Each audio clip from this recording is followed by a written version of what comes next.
Okay, well, like I was saying,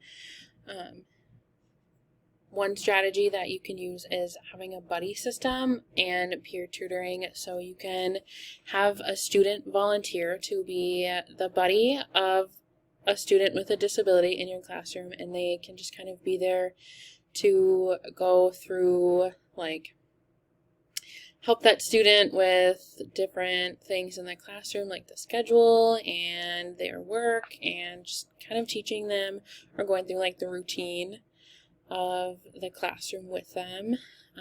Also, the social integration of students with disabilities is really important. So one thing that you can do as a classroom teacher is model like appropriate social interactions with other students, creating opportunities for all of the students to interact with each other, get involved with each other, things like that. And then this video goes more into depth on some teaching strategies that you can use with some of the students in your classroom that might have special needs. Hello and welcome. And then some of the questions, so you can go through those. And then the articles that I have, Article 1 is called The Collaboration of General and Special Education Teachers, Perspectives and Strategies.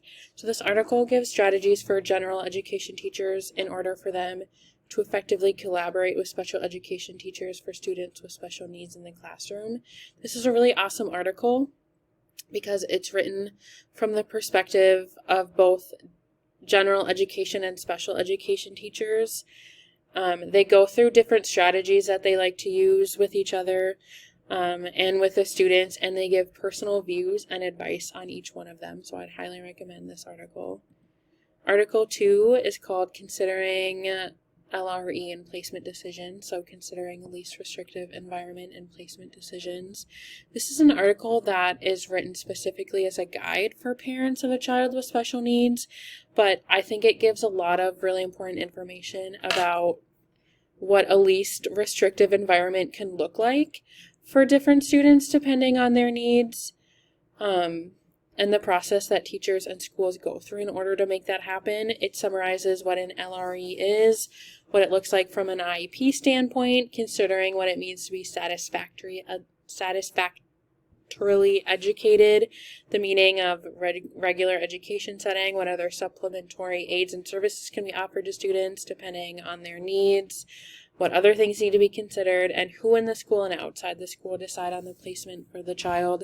So even though it's written as a guide for parents, there's a lot of really good information for teachers in there too. I think, especially if you're kind of new to all of this, it's a really good place to start. And then Article 3, what can states do to improve special education at the local level? This article is an interview with someone who works for the National Center for Systemic Improvement.